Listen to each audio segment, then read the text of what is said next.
going on, guys? Welcome back to another Game Time Discussions. I'm Emery Cuzzy. I'm sitting here with Cameron Selby, and we're going to be talking about Maine. Finally took down some Maine this last weekend. We had a 12-game slate coming up this week.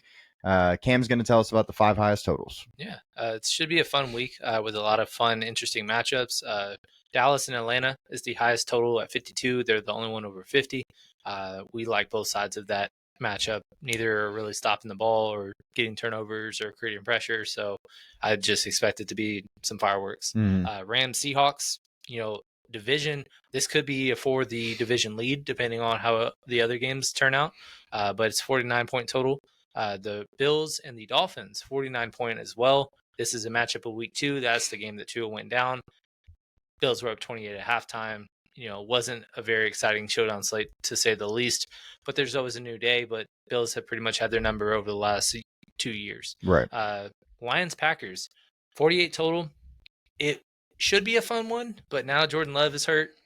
So it could turn into a bad spot for the Packers that the Lions just are rolling and they can just continue to roll. But we'll just kind of monitor and see how that one goes. Jacksonville and the Eagles, the other one that has some value on both sides.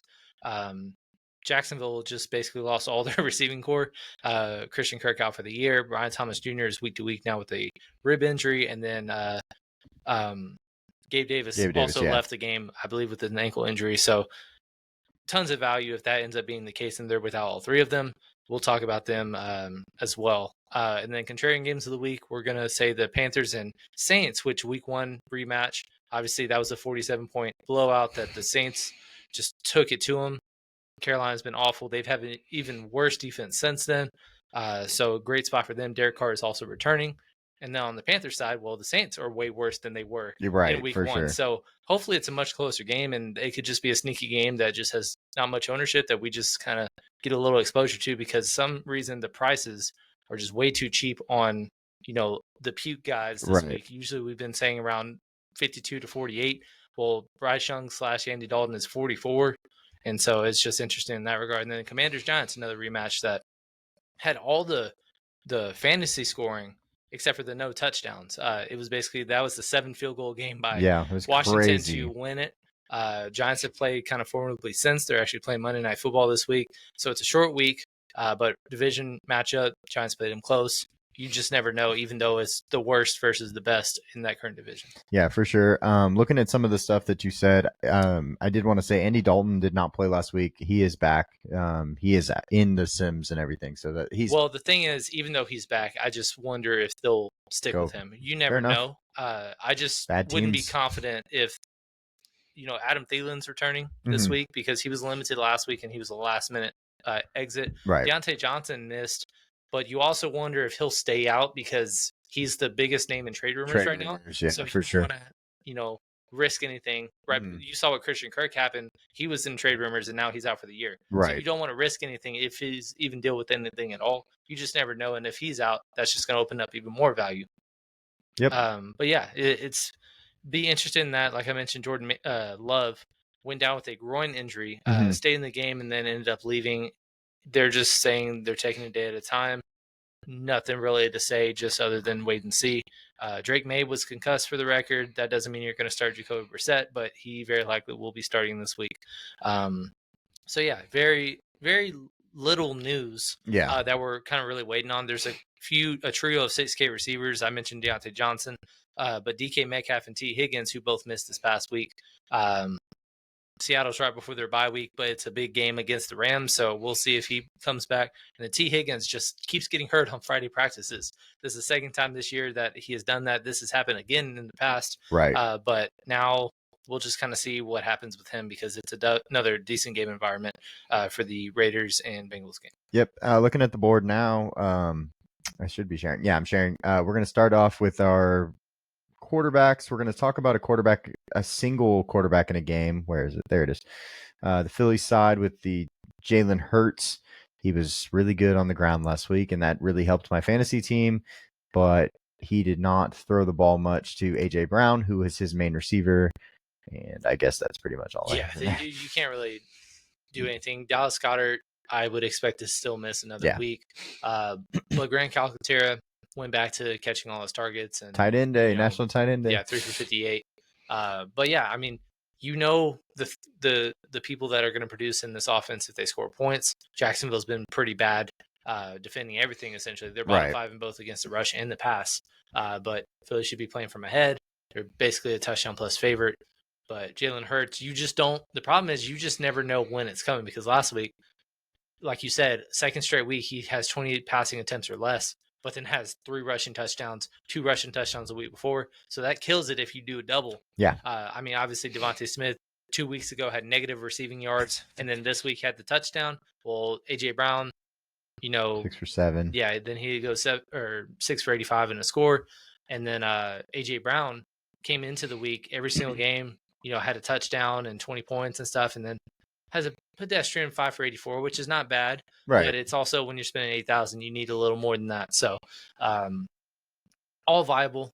Even if you just want to stand alone and say Saquon Barkley is the call, great matchup for him as well. So you just never know where this is really going to come from. Last week he had 100 a game. He just did not punch one in because Jalen Hurts did the Ricky Bobby. Landed on the 6-inch line. Well, if you win, how am I going to win? Right, kind exactly. Of thing. So, yeah, he's just been still killing it. He's had, a dud or two based on price, but he's been incredible. Home favorite, $5 running back. He leads the way. Best advice for him is to go an extra yard every time on every run, and he'll be great. Or just or slide down at the 3 so they can't do they can't just do the push. Yeah, just hand it off at that point. But yeah, so the Eagles, and then we have some game environments that we want to talk about. The first one is Dallas. Yeah, Dallas is the highest total on the slate and has some of the biggest name. Where's Dallas? There we go. First game on the board.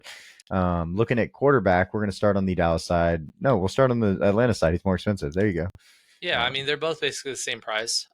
It's kind of different ways that you're building because Atlanta, if you're doing that, well, now Darnell Mooney's up to 6K. So even though it's worth it because he's been producing, he's in all the time, he's consistent. Obviously, he caught another touchdown this past week. I would say consistent. He has been inconsistent. Right. But in terms of playing time, he's been out there as much as he has been. Kirk in good game environments has just peppered him with targets. Obviously, the 2 big games that were spiked were against Tampa Bay, and I wouldn't expect anything different from Dallas this week. Right, for sure. Yeah, it's a big total. It's a big, fun matchup from a fantasy perspective. Drake London was a chalky dud this past week. Had his career game against Tampa, and then this past week, obviously, he breaks his touchdown streak, ends up with basically 1x value. Well, we talked about it before the game, and I was like, isn't Drake London at 5.5 seem like a pretty easy reception because he's going up against Tampa Bay where he had 13 this last time, and you're like, feels a little, I don't know, it feels trappy. And then he goes for 4. I mean, he gets 4. He had hit 6 straight, but every single one of those games without the career game in week 5, he just hit 6 receptions. Yeah. So it was just over every time. Even though he's got the targets, he's by far the wide receiver 1 in that offense. I was just like, well, what if he catches 1 less target, but he's still right. I wasn't anticipating him to have a dud, despite us not putting him in any lineups. But we talked about him a little bit, but yeah this was definitely his price dropped 500 because of that, and so he's back to a modest price, worth a play. Well, the reason he was kind of a dud was because of this guy right here, and Kyle Pitts, 2 touchdown game. People wanted to give up on him. Yeah. And he almost gave up on himself on the second touchdown. Look at this. But yeah. 0. He had a fat 0 before, 15.8. Yeah. He just kills Tampa Bay. That's all I got to say about that. Yeah, I mean, 4 straight games now with above 65 passing yards. He's finally scored twice, allegedly, this past week. Obviously, almost had a punch out for Antoine Winfield.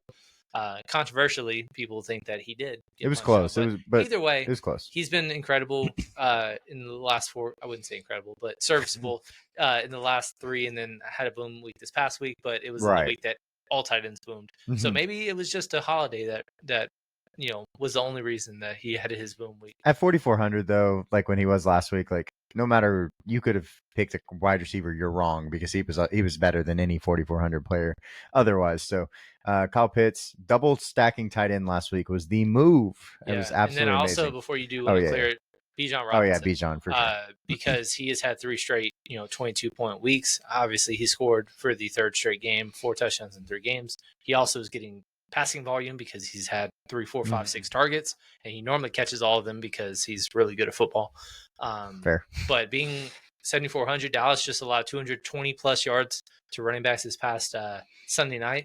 So a great spot for him. And, I think he's viable if you wanted to double, but if you wanted to do a standalone, it doesn't matter. He's a $5 running back. Bless you. Sorry. And, he is worth mentioning up top because once again, a lot of expensive running backs, a lot of them also in good spots. So it's kind of hard to diversify between all of them. And we'll talk about them in a little bit. For sure. And then going to the Dallas side of things, let me clear that. Dallas looking at Dak, and then of course we don't know at running back. We think probably Rico will be back this week, Maybe. but it was weird. It's a weird thing where he gets to the illness. He gets to the stadium and he has an illness, but then is immediately going out onto the field signing autographs and just walking to the sideline. Doesn't look sick at all. Weird. You wonder if it's some holdout or team kind of punishment issue, argument, whatever you want to call it. But it was a very strange situation with him. If he is out, it sounds like Ezekiel Elliott was the guy that made the most of his first look, even with Dalvin being active for the first time this season. But Hunter Lepke still had 40% of the snaps because he's the best pass blocker. Mm-hmm. And if you're going to say that they're trailing, none of these guys are viable. Right. But it's worth mentioning because of price if Rico Dowdle's out because both of the running backs are below 5,500. Yep. And then the pass catchers, you just got to go to, if you're going to play Dak, you have to play CeeDee Lamb. This last week, we talked about this on our Thursday Night Football show, but CeeDee was very good and Dak was lackluster, of course, and you didn't have to have Dak in the line with CeeDee, even though he had 42.6 points. Yeah, they were just, Dak shines the brightest when he's down 3 touchdowns. So when the defense just doesn't care anymore, they're just trying to get it over with. But yeah, CeeDee ends up having his final statistical boom game. It took him a while to get there, but he finally got there. But again, it's against Atlanta. They've kind of been actually worse than we expected them to be against the pass this year. Maybe that's because they're just not getting pressure. I don't know. But also CeeDee is one of the top 3-4 receivers in football. Yes. So he's kind of matchup proof. But the only thing is just if he's catching the targets, because a lot of games this year, he's actually kind of catching around 50-60% instead of a higher clip.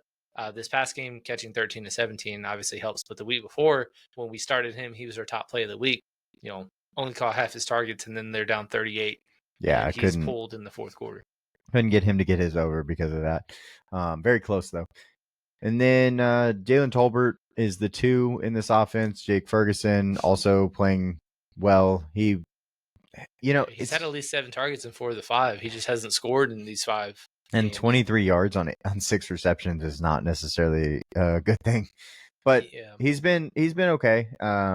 He didn't have the national tight end day that we were hoping from him, right? To say the least. But fortunately, we didn't really hit him up in the DFS lines that we made. But at the end of the day, we still want all tight ends to prosper because it's fun. But at the same time, because of that recency bias and all these boom tight ends are finally booming, and he actually had his last 2 weeks 2 straight duds. Mm-hmm. Maybe that's going to be an excellent tournament play where nobody's really getting to him. So he's worth mentioning. It's going to take a lot of value to get to it, but a CeeDee and Ferguson double is kind of really in the realm of options for me this week if you're going to go the Dallas route. For sure. And then the next game we're going to talk about is, let me see. Sorry. It should be Carolina, New Orleans. Yeah, all the way down. Drop these. And again, this one, obviously very different ball clubs, but it is worth mentioning New Orleans just absolutely decimated them with 47 in week 1, but that was also with Rashid Shaheed. He is now out for the year. But Chris Olave is back, his first game back from a concussion. He had 100 yards, and his price went down. So I was going to say, is Derek Carr going to play? Yes. Okay, he is going to play. He's going to play. They've already announced that he's trending towards it. Spencer Rattler did not take the most of his opportunity. He actually got benched for Jake Hayner at the end of this past week. So, it's the Derek Carr show, 5,600. Chris Olave is 61. Very reasonable to get to. And then if you're looking at snap counts, Mason Tipton has made the most of his opportunity, but also, I'll pull up his snap count. So each of the last 2 weeks, 83% and 77% respectively, pretty solid. But then also Bub Means went down with an ankle injury, and it sounds like it's an ankle sprain. Usually ankle sprains take a couple weeks to heal, so I wouldn't expect him to play.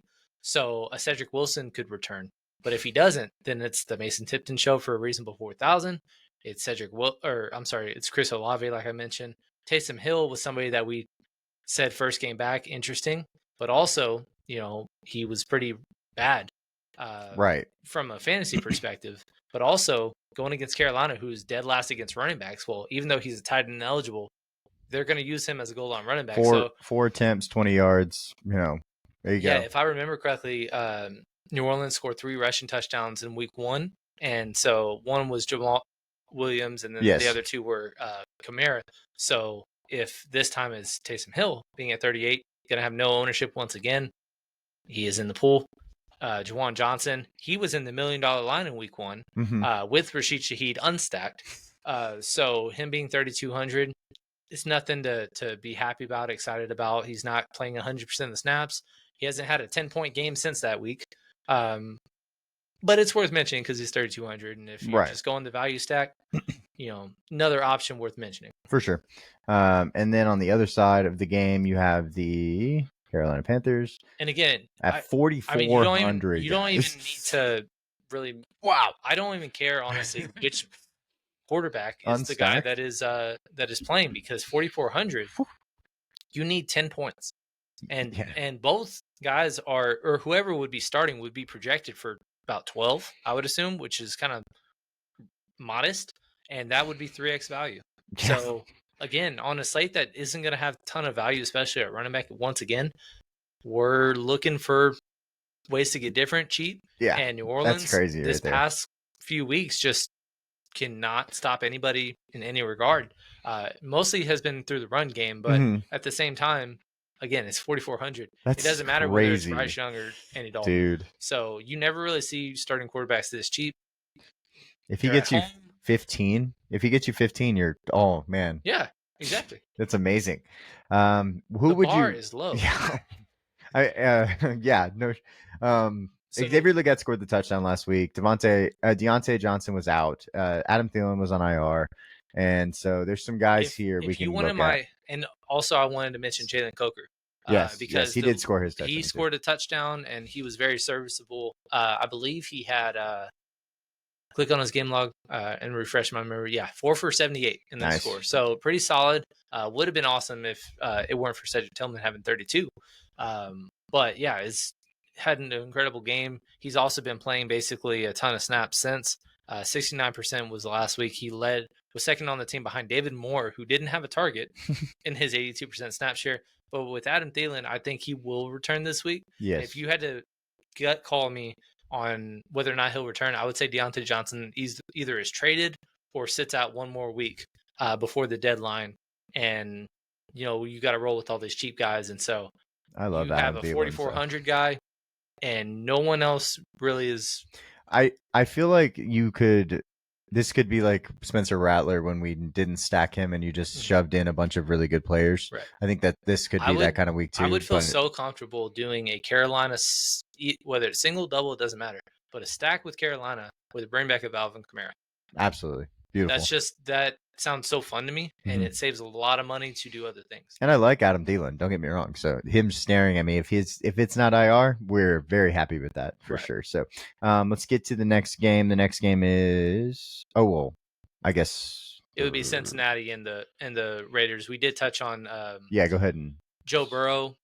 It's kind of a game environment where we're just assuming that T. Higgins, whether or not he plays, but at the same time, the 3 games that he has missed, Andre Yoshivas has done absolutely nothing other than scoring, a couple 2-3 yard touchdowns. Right.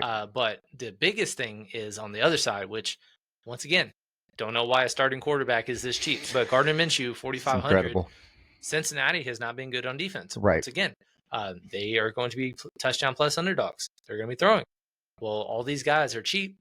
Jacoby Myers, his first game back, had 17 points. He scored a touchdown. DJ Turner scored a touchdown this past week. Trey Tucker still playing 80+% of the snaps. Brock Bowers had a dud. Don't know why they didn't throw him the ball for 2.5 quarters this past week. He hooked us on his receiving yardage. Didn't have any targets after the first quarter until the last drive of the game. It was very stupid. I don't know why you. And he's their best pass catcher. Yeah, he is. Alex Madison had 15 yards on 14 carries, but he catches 5 passes a game, so he's in the pool Yeah. by default. Look at this. Like, Cool. yeah, I I mean, mean, 17 points. If you get 5,700, you get over 15. You're really happy, I yeah, think. So and once again, similar to what I said about Alvin Kamara bring back. If you're going to try to get up to Jamar Chase again, who just keeps on scoring touchdowns and he's yes, making our bold prediction very happy, one way to do that is just going cheap, and then right, boom. for sure. I like it a lot.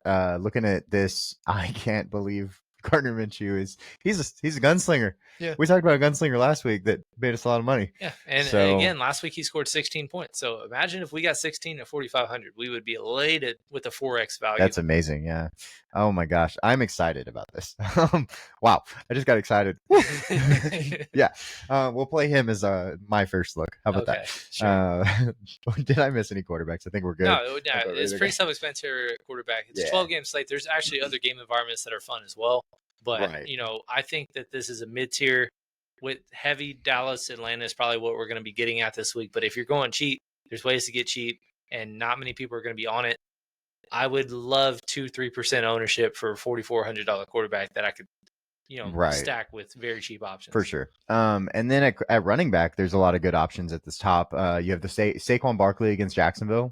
We talked about that a little bit earlier. Jacksonville they might get beat by 30. And if that happens, Saquon is probably really involved in that. Yeah, and then also our other darling that just keeps scoring touchdowns for us, Kyren Williams, going against the Seattle Seahawks that just keep on sucking against running backs. There's no other way to put it. I mean, this past week they allowed 111 and 2 touchdowns to James Cook. Mm-hmm. The week before that, Bijan had his 20-point game once again, and that was in a 20-point win.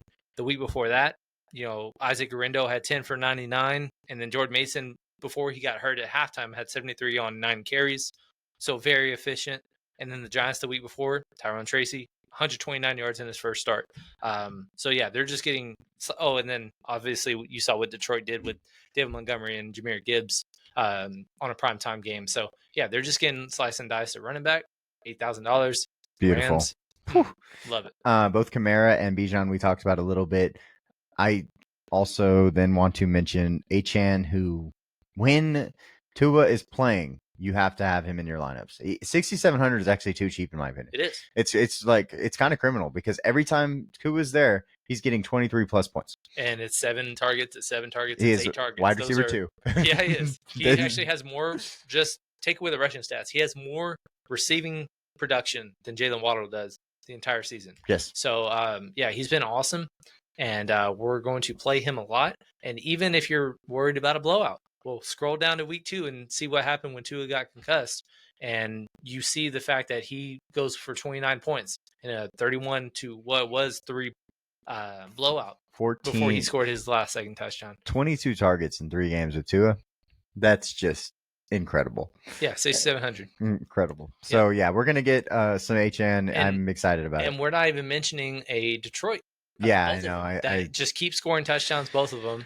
Jahmyr Gibbs in a bad matchup breaks the touchdown run. And 70 yards. Yeah, so he's been great, and it's a good matchup against Green Bay. Green Bay is susceptible to the run, and we're not even mentioning him because there's so many options up top. So that's just kind of one of the awkward things is we're going to have to fade some of these guys, and it's hard to differentiate because all of them are in good spots. For sure. And then looking at the next grouping, the mid-tier guys, Chuba Hubbard at 6,500. If you wanted to get him in a stack, we didn't really talk about that, but you could put him in a stack with Andy Dalton if you wanted to. He's been really good this year. He's kind of back to where he was supposed to be price-wise. But Jonathan Brooks should be playing this week, I believe.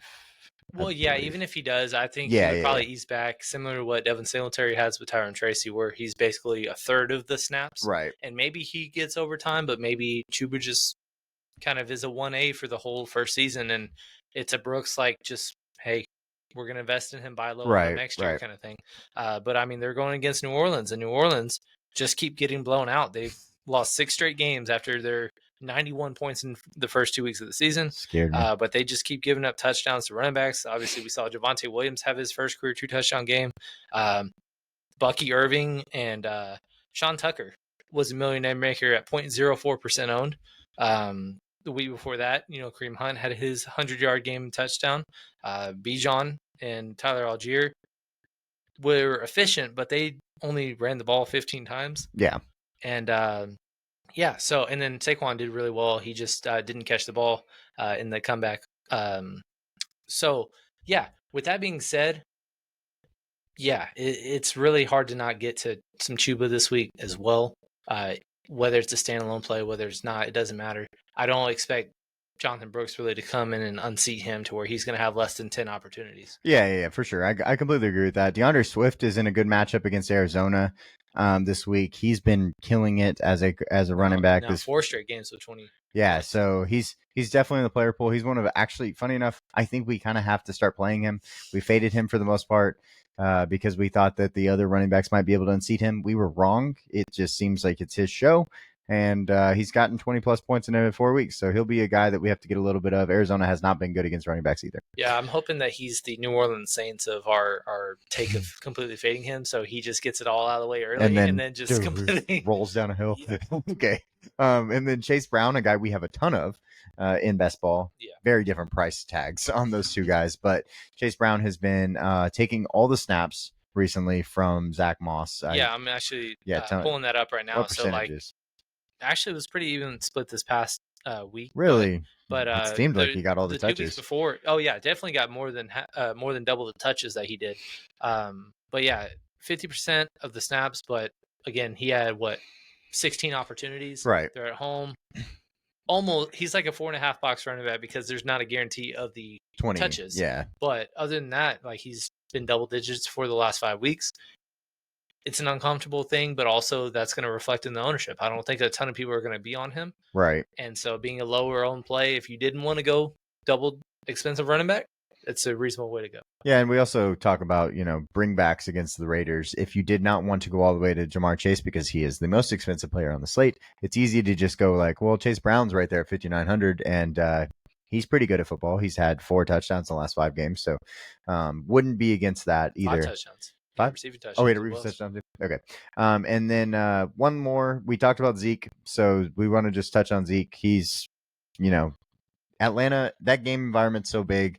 No, if Rico Dowdle is out, and that's why he's on here as with an asterisk and things, but if he's out, we got to get some Zeke because he's so cheap. He's the cheapest guy. Once again, it's like all these quarterbacks are getting cheaper and cheaper of the lower tier, but all the running backs, there's not really value for the second straight week. Nobody really 5,500 and below, which is what we consider a value, stands out to us. Mm-hmm. And so unless there's a during the week injury or something to where like a Sean Tucker's 4,000 and Rashad White's out of nowhere, something of that scenario is the only way that really one of these cheap guys is going to open up.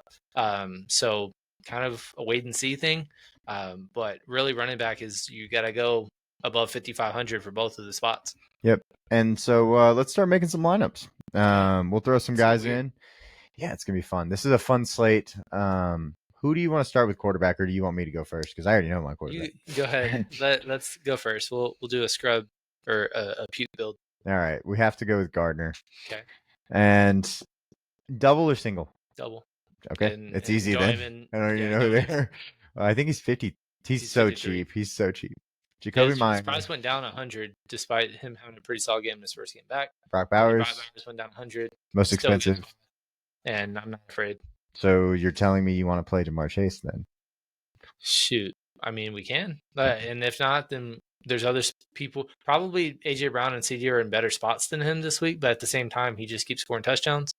So CD, yeah, all 3 of those guys have the ability to go over 30 points, and they're none of them, like we talked about earlier, they're all matchup proof. So I'm just gonna do the bring back because it feels right. Right. And defense. maybe the ownership will reflect that. And because I think a lot of people will get on AJ and CD because of the high totals that those games have, and then since Cincinnati's not really won. Right.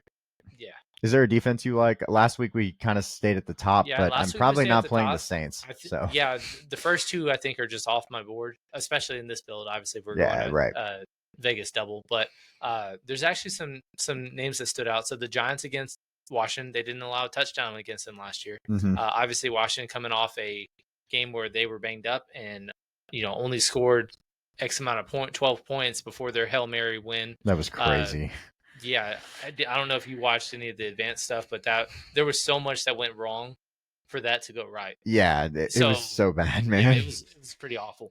But I think the Giants stand out being 2,300, being at home, Right. rival game. Maybe it's a lower scoring game. I love cheap defense. Yeah, and it's a cheap defense. We haven't played for a couple weeks. Also, what was the other one that stood out to me? Denver Denver. was the only Denver other was one. just in case that you think that Baltimore just kind of struggles, but Denver's been producing this year. Chicago, another one that Arizona just inconsistent offensively. They're only 2,800, and I believe they will be favored this week. Yeah. And if they're not, we're hitting the money line. And then there's a couple 3,000s that stood out to me as well. So if you looked at the Patriots against the Titans, and then if you looked at the other side, Titans are only 200 more, and then the Bills at 3,000 against Miami. If you just think Bills will just continue rolling against Miami and just have their number, being only 3,000 at home, being a touchdown favorite, that's pretty cheap. Fair enough. I think I'm gonna spin down. Okay, I think yeah. Let's go with the Giants. I don't think the Giants don't have a terrible defense. They're yeah, I mean they're averaging 7.7. Yeah, so we can deal. Let's let's go we just ahead need and get some. when we're below 25. Yeah, exactly. And then let's go get some expensive players. Why not? So Dallas, Atlanta. Of all those, right? Well, the thing is, I don't know how we're gonna get both Jamar and CD. Yeah, because that's the only guy you want from Atlanta or from Dallas, right? Probably like if you're as like a standalone, except for maybe Zeke. If Rico's out, not even honest. Well, there's so many good running backs. I mean, we can just start throwing running backs in there and see what we can do. I mean, we have a lot of money. What if we did a went off Chase, went off Chase and went to Chase Brown, that is, and then go CD, and then go CD and pick your favorite Falcon, whether that's Bijan. Oh, I want the bounce back. Let me get the bounce back. Okay. Where is 59, right? Mm-hmm. And then let's go get Drake London. The bounce back game, break my man. heart. Why? No, I'm just kidding. Where is he? He's got to be. That's perfect. He was 72 last week. $500 cheaper. He's gonna have way less ownership. 52 sucks though. Well, I did want to say there are some Jaguars that I think are reasonable. Yeah. So, kind of bringing that up. Obviously, Gabe Davis, Brian Thomas Jr., and Christian Kirk all seem to be out. One guy worth mentioning, what I did a tweet about him today, but Evan Ingram, the final 6 week sample size last year when Christian Kirk went down, he led in receiving yards, receptions, targets, and fantasy points by a wide margin on all 4 of those categories. He is only 5,300, but at the same time, there's nobody that in that running back range that we can even fit in that we'd be happy with. Yeah. So. Is there a cheap receiver? Well, what about one of the New Orleans receivers? Because you could go $4,000 and get Tipton. Okay. And then where are you? There you are. Just pretend that Cedric and Bub are both missing. Yeah, and then 6,500 gives you a couple guys. Yeah, we go Chuba or Swift or yeah. Chuba is the bring back, but Swift is there. Whoever you want in that range. Brian Robinson, if you know. Well, we can't lots do that of guys against. Oh yeah. True. New York Giants, but don't mind him as well. He, I think, had another 100-yard game against the Giants in their first matchup. So. Yeah. Pretty solid first look, I would say. I like it. I do want to, of course, try to get Chase in there, but if I can't, I don't hate doing this instead. Let's do your first look. I think we also did 100% of the 12 o'clock games as well. So that's good. Now we can just throw it right into early only. Right. So with mine, let's do a more balanced line. Which quarterback? Which side? Let's go with the Dallas double. So and I don't feel good about it. And then this guy. Yeah. And then who do you want on the Atlanta side? You could always go Ray. He's 3,800. Let's see if we can fit Bijan. We're gonna be really fighting for some cheap guys. 7,400 Bijan. Defense. Giants. Okay. Sounds good. I like it. So let's see. Pulling up some value wise, because I know we need some value receiver. There's not nearly as much as we saw last week. Right. But also, for example, the Jaguars, nothing official with their I guess, ruling out of Yeah. Brian Thomas and Gabe Davis as well. So they're projecting, but you could always do a Parker Washington at 36 or a Tim Jones if you wanted to do that route. What about I mean, one of the guys, Cedric Tillman, our darling, is only 4,300. That's pretty It's nice. not a great matchup, but it is our darling.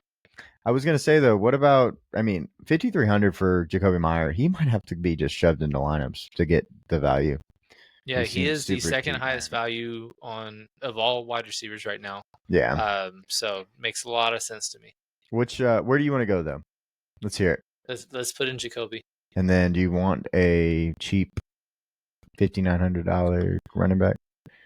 We did that on mine, but I'm just asking because he's the bring back. Let's put in let's play some pretend and just go Parker Washington. How much is Because he's done really solid on the show at 3,600. And if we did that, 5,600. Yeah. So we probably have to go cheap again. Yeah. Let's do it. Cedric. Talking about Cedric Wilson. Tillman. Ooh. Oh yeah. Let's do Cedric. 43. Okay. And then JK. Just kidding. I don't even know what he costs, but that'd be 6,900. Some good players up there. I think I know who it should be. Let's see. Devon A. Oh yeah. Devon A. Yeah. You have $200 more if you wanted to move the Giants. If you didn't, obviously we want to go higher than that if we wanted to change. But just so everybody knows, but yeah, I like this line. It's cool. It's tough to build with receivers, but it is tougher to build, especially this week because again, last week we had the Tampa chalk, we had the Cleveland chalk, right, and they ended up not being as chalky as we thought. Other than K. Dodden, which it worked out us, exactly hitting them, but we also had a Cedric Tillman, smash, and that worked out as well. So just run back the well on him one more time. Yeah, this is a fun line. We'll definitely have more news as the week goes on. We'll get more injuries. Maybe T. Higgins hurts himself on Friday again. Yeah, and Jamar Chase is in every one of our lines again. But let me stop sharing, and we appreciate y'all hanging out with us. We hopefully y'all will like and comment and subscribe to our videos so you can see these every week. We've been doing this. We've done Thursday Night Football. We do this show. We do the live stream on Sunday, me and Cam, and then also me and Dustin. We do Football Academy, and then we do our college football recap videos. So if you like any of that stuff, get in there and watch all those videos. We love putting out content, and we hope y'all enjoy it, watching it with us. Yeah, we appreciate you guys. It's getting into football weather and starting to get chilly outside, so I love the fall and winter and all that stuff, which winter is just an extended fall for us down here. But yeah, it's the perfect time. All sports are going on. World Series is going on. NASCAR championships, if you even care about, redneck sports as well. But yeah, I mean, it's a whole lot of fun what we're doing, and we can't thank y'all enough for this journey so far. We're only going to keep on getting better and be more entertaining, coming out with more interactive stuff. But we want you guys to be a part of it. We want more interaction.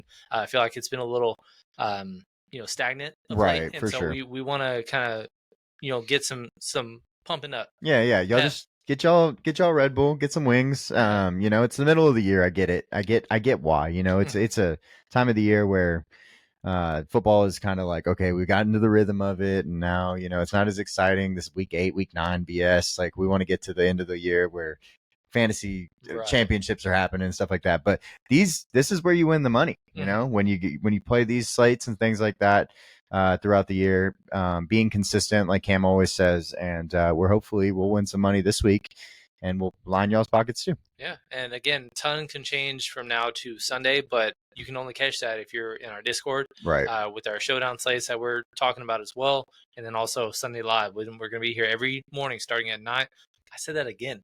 Every Sunday morning, yes, starting at 9 o'clock. Probably go a couple hours at a time, just depending on how much y'all want to hang out with us, and then we're going to build some final lines and then win some money. Yeah, and then we send them to y'all. So if y'all want them, be in the Discord so you can see what we finalize, because our lines that we build on the show don't necessarily reflect what we finalize at the end of the day. Absolutely. So we appreciate y'all hanging out with us, and we'll see y'all next time. See y'all.